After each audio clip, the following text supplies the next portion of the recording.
Monsieur le Président, je propose que vous restiez effectivement avec moi. On devait accueillir Vincent Valenduc. Alors je dis on devait parce que malheureusement il n'est pas là. Il a tout fait pour être là, ça je vous prie de me croire. On a beaucoup échangé par téléphone et la seule solution qu'il a trouvée, parce qu'il était vraiment très ennuyé, puis je pense que vous avez été plusieurs à lui dire que vous seriez heureux de le rencontrer. La seule solution qu'il a trouvée, c'est de me dire bon écoutez, dimanche à 16h, moi je veux faire passer un message pour l'Union France Alzheimer, pour les bénévoles, voilà. Suite à la publication de son ouvrage, je suis devenue le parent de mes parents. Donc je vous propose d'écouter ces mots, voilà, qu'il a enregistrés vraiment pour vous. Et Président, je vous demanderai bien sûr de conclure nos journées. Peut-être baisser l'éclairage sur la scène, s'il vous plaît. Donc voilà. Vincent Valenduc, bonjour. Bonjour à tous. Merci beaucoup d'avoir accepté d'enregistrer ce message. Nous allons parler de votre dernier ouvrage. Donc je suis devenue le parent de mes parents. Est-ce qu'on peut repartir quelques années en arrière, l'année 2009? Est-ce que vous pouvez nous raconter ce qui est arrivé à votre maman? Et c'est un petit peu le point de départ de l'ouvrage. Alors, en 2009, j'ai une jeune maman âgée de 50 ans qui a eu les premiers symptômes d'une maladie apparentée à Alzheimer. Ça a commencé par des oublis. Elle venait régulièrement me voir dans la chambre pour savoir ce que j'avais envie de dîner le soir. Et puis, elle venait une première fois, une deuxième, une troisième fois. Et je pensais que c'était juste un manque d'attention. Et puis, au fur et à mesure, ces oublis sont devenus de plus en plus fréquents. Et mon père, mon frère et moi, tous ensemble, on commençait à faire le même constat, à se dire il se passe quelque chose. Et au fur et à mesure, de manière très insidieuse, elle a commencé à oublier de plus en plus de choses, à oublier de mettre de la lessive dans la machine à la laver, ou de capsule dans la machine à café, ne plus savoir le faire, ou allumer la télévision devenait compliqué. Et là, on s'est dit qu'il se passait quelque chose. Et donc, le diagnostic est tombé peu de temps après. Vous êtes médecin en plus, c'est vous qui vous êtes occupé d'elle? Alors à l'époque, quand ça a commencé en 2009, elle avait 50 ans et moi j'avais 26 ans. J'étais en reprise d'études de médecine, donc je n'avais pas vraiment toutes les connaissances que j'ai aujourd'hui. Et on a fait une première consultation chez le généraliste et il faut pas oublier qu'on est quand même 15 ans, 16 ans en arrière. Et puis on a fait un petit bilan, mais qu'il n'y avait pas d'anomalie particulière. Et comme les symptômes ont commencé encore à progresser avec des petits tremblements d'un côté du corps, des troubles de la marche, et puis ensuite des troubles de la parole. Au fur et à mesure, on s'est dit qu'il se passait quelque chose, on est allé voir un neurologue, et le diagnostic s'est affiné, et on a retenu un diagnostic de maladie apparentée à Alzheimer. Comment vous avez réagi? Votre père, votre mère, vous-même en tant que fils? Alors, sur les premiers symptômes, il y a beaucoup de colère. Moi, j'ai souvenir je ne comprenais pas pourquoi maman, elle oubliait mes réponses. Et puis, une fois qu'on comprend qu'il se passe quelque chose, qu'il y a une maladie derrière tout ça, c'est l'acceptation. Et puis, on a accompagné ma maman, mon père, mon frère et moi. On a vraiment fait bloc autour d'elle. On l'a soutenue autant qu'on l'a pu. Et on a fait la promesse que beaucoup d'aidants font. C'est-à-dire que dès le début, on a dit, maman, jamais il n'y aura d'institutionnalisation. C'est un mot que je peux entendre régulièrement parce que oui, aujourd'hui, je suis généraliste et j'entends ce genre de promesses que les aidants peuvent faire.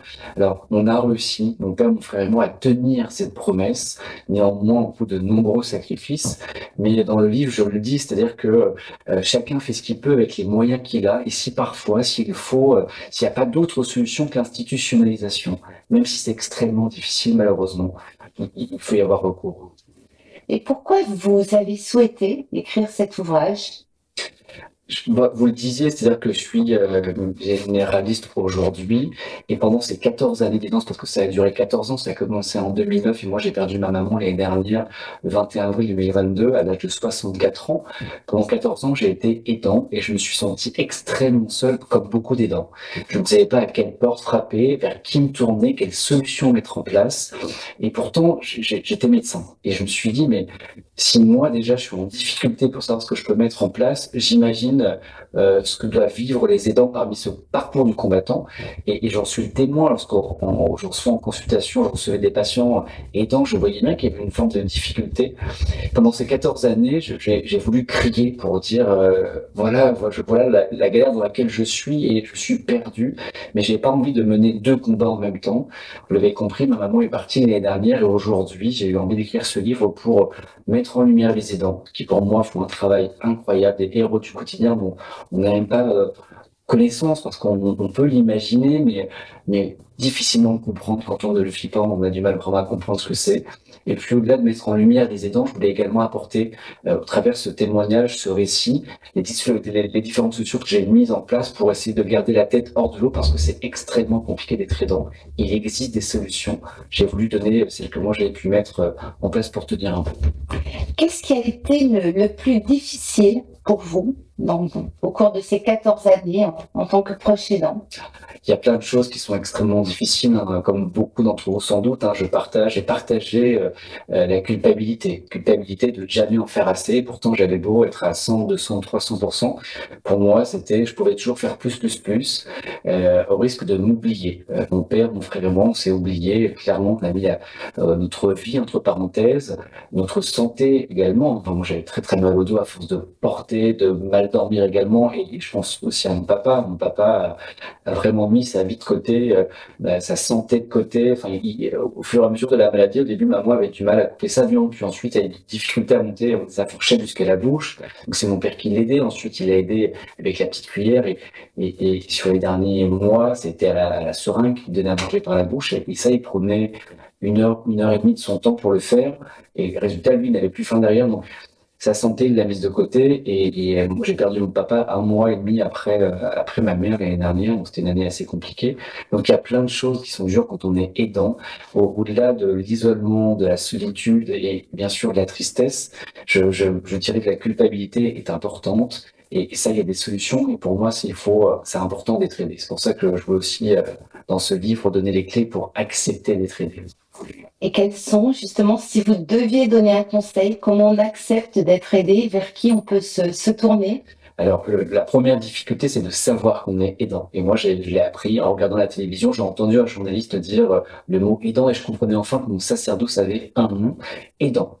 Et une fois qu'on comprend qu'on est aidant, on comprend qu'on a une santé plus fragile. Donc, c'est extrêmement important d'avoir un suivi médical, de consulter son médecin et uniquement pour soi. Je dis uniquement pour soi parce que je vois souvent en consultation des patients qui arrivent aidants, aidés. Alors, l'aidant, il est génial, il connaît tout par cœur de l'aider, mais souvent, il prend pas en charge de sa propre santé. Et donc, c'est pour ça que c'est important d'avoir un suivi régulier. Et une fois qu'on comprend également qu'on est aidant, ça permet d'avoir accès à des aides. Alors, on aimerait qu'il y en ait plus, on aimerait qu'elles soient plus étalées au niveau du territoire, mais néanmoins, certaines existent. Alors, je suis d'accord, hein, c'est un énorme bordel, hein, et entre la PCH, la PAL, le CCS, la CLIC, on s'y perd totalement. C'est d'ailleurs pour ça que je voulais faire ce livre, parce que je voulais vraiment mettre et écrire les différentes aides qui existent qu'il est possible de mettre en place. Mais souvent, quand on est aidant, on a envie de toujours tout faire, et parce qu'on a l'impression que plus on fait, plus on aime, parce que c'est vrai. Aider, c'est avant tout aimer. Mais néanmoins, c'est pas parce qu'on accepte d'avoir une aide extérieure que ça signifie qu'on aime un peu moins la personne. C'est pas vrai. C'est au contraire renforcer, accompagner au mieux la personne qui en a besoin. Et puis ça permet aussi de vous soulager vous. Donc voilà, c'est important d'accepter d'être aidé. Alors il y a des aides humaine. Nous, on a découvert Mary Poppins, qui était une femme incroyable, une auxiliaire de vie, qui devait être l'auxiliaire de vie d'une seule vie, celle de ma maman. Mais en réalité, elle était l'auxiliaire de vie de notre quatre vies, hein, ma mère, mon père, mon frère et moi. C'était une bouffée d'oxygène. Elle s'appelle Sandrine de son prénom et je vous souhaite à tous de pouvoir rencontrer un jour une auxiliaire de vie aussi incroyable que celle qu'on a pu avoir à la maison. Parfois, c'est difficile de trouver tout de suite la bonne, mais voilà, il faut s'accrocher. Et puis, à un moment donné, un jour, Mary Poppins posera, je l'espère, votre porte. Et est-ce que vous pouvez nous dire ce que cette expérience a peut-être changé dans votre pratique de médecin généraliste? Je pense que si je n'avais pas eu à vivre ces 14 années d'aidance, j'ose espérer que j'aurais eu un regard sur les aidants de par mon apprentissage de mon métier. Mais il est clair qu'avec ces 14 ans d'aidance, aujourd'hui, lorsque je reçois un couple aidant, aidé, que ce soit une femme qui accompagne son mari ou une maman qui accompagne son fils, aujourd'hui, je vais demander à l'aidant comment il va. Peut-être qu'avant, je n'y aurais pas pensé. Aujourd'hui, je lui dirais, et vous, comment vous allez? Et surtout, je vais insister pour reprendre rendez-vous uniquement avec l'aidant pour sa propre santé. Parce que voilà, encore une fois, souvent, l'aidant considère qu'il va bien quand l'aidé va bien. Mais non, c'est pas vrai. Donc ça, je pense que clairement, ça a changé mon regard. Et puis, je prends le temps aussi de faire le point. Est-ce que toutes les aides humaines, financières, matérielles, est-ce qu'elles sont mises en place? Ça, c'est important. Et puis, c'est vrai que le généraliste est une clé dans tout ça, mais on sait très bien qu'on est débordé. C'est dur de parfois avoir rendez-vous avec son généraliste. Donc j'insiste là-dessus. Pour moi, c'est aussi bien d'avoir un suivi avec un psychologue. Moi, j'ai également consulté un psychologue, Églantine, qui est aussi incroyable pour moi, une vraie soupape, pour essayer de garder la tête hors de l'eau. Alors de temps en temps, je me prenais quand même des vagues. Hein. Alors, je vais pas vous dire que tout était rose. Néanmoins, c'était vraiment un pilier supplémentaire. Et il faut vraiment pas refuser les piliers, ou du moins les soutiens, parce que on en a vraiment besoin quand on est aidant. Et vous pouvez nous dire peut-être quelques mots du titre, du choix du titre. Pourquoi vous avez choisi "Je suis devenu le parent de mes parents"? C'est une phrase qu'en fait, je me suis dit pendant ces 14 années d'aidance, j'ai vraiment eu cette impression. C'est-à-dire que au fur et à mesure que la maladie a progressé, j'avais l'impression que mon frère, mon père et moi en faisions de plus en plus. Et puis, au moment où je me suis mis à donner à manger à ma maman, j'ai pas voulu changer les positions ni les places. Ma mère restera toujours ma mère, je resterai toujours son fils, bien sûr. Mais c'est vraiment une phrase quand à un moment donné, tout change, tout bascule. Vous mettez à prendre le rendez-vous, ou à l'aider à s'habiller, ou à l'aider à manger, ou pour lui donner à boire. On a l'impression que les rôles s'inversent. C'est à la fois imagé, mais quand même dans la pratique du quotidien, c'était cette sensation que souvent on peut ressentir lorsqu'on est aidant. Néanmoins, voilà, je vous en parlais, hein, j'ai perdu mes deux parents l'année dernière, et je peux vous dire que c'est le fils qui a perdu ses parents. Enfin, aujourd'hui, le toit au-dessus de la tête qui était là pour nous protéger, je l'ai plus. Et j'ai quand même l'impression d'être le fils qui a perdu ses deux parents. Donc voilà, ce titre du livre, "Je suis devenu le parent de mes parents", je pense qu'il parle à beaucoup de monde, à beaucoup d'aidants, et à tous ceux qui ne sont pas encore aidants, je leur souhaite de ne pas le devenir. Mais c'est une phrase que peut-être un jour ils pourront verbaliser. Je ne le souhaite pas, mais c'est une chose auquel on pourra peut-être penser un jour. Le fait que votre mère a été atteinte d'une maladie neuroévolutive, c'était aussi particulièrement difficile. Le fait qu'elle soit jeune aussi, voilà, on parle assez peu finalement des malades jeunes.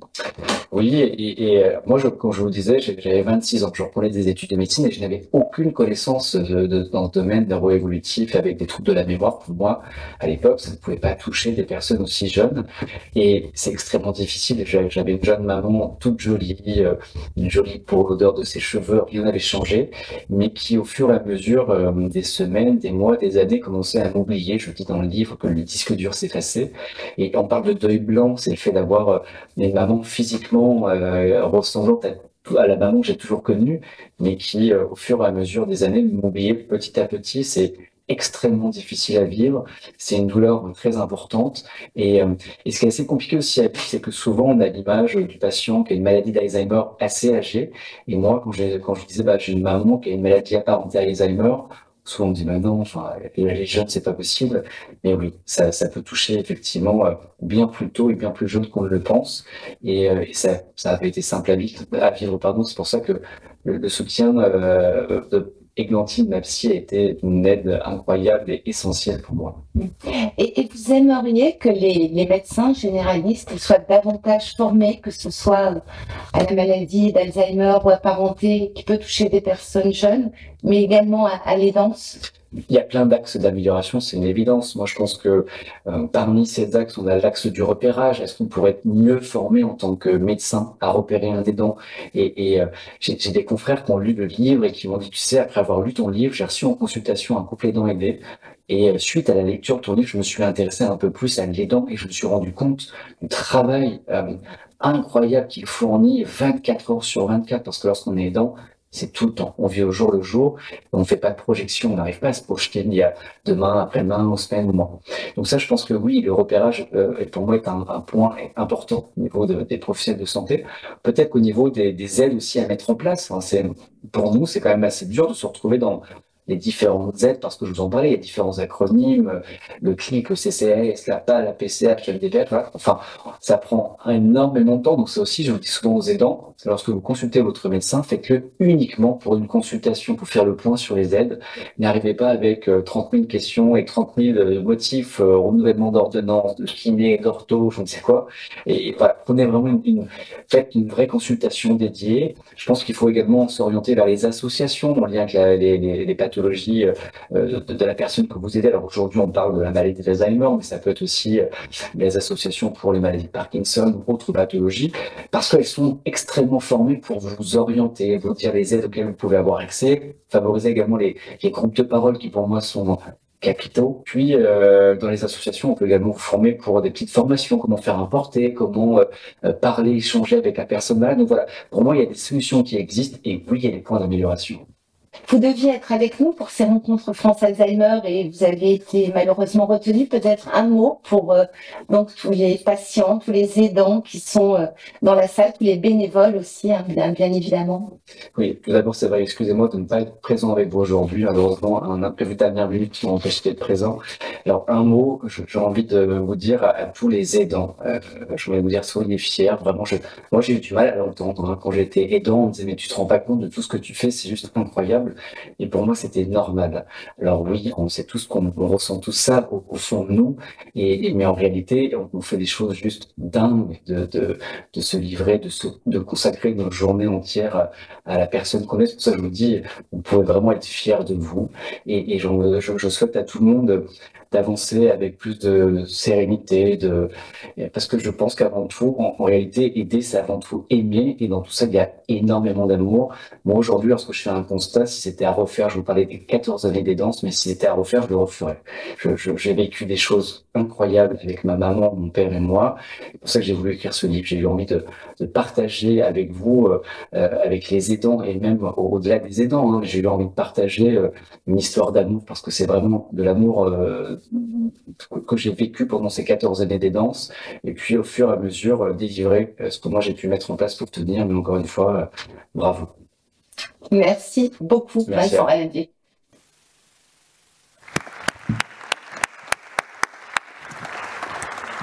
Président, on est au terme déjà de ces 17e rencontres. Je vous laisse clôturer. Très brièvement, je vous promets, parce que c'est quand même des journées qui sont... C'est intense, hein. Je me faisais la réflexion quand je me remémorais le programme, et c'est un peu la réflexion que je me fais tous les ans, donc je ne suis pas très original, mais la qualité d'aujourd'hui, de nos tables rondes, de nos intervenants. Et je me dis, mais comment on va faire mieux encore la prochaine fois? Et tous les ans, on remet le couvert, on relève le défi. Merci à Hélène, merci à Lorraine, merci aux équipes de France Alzheimer. Ils font un travail exceptionnel, exceptionnel. Ça mérite vos applaudissements, je suis d'accord.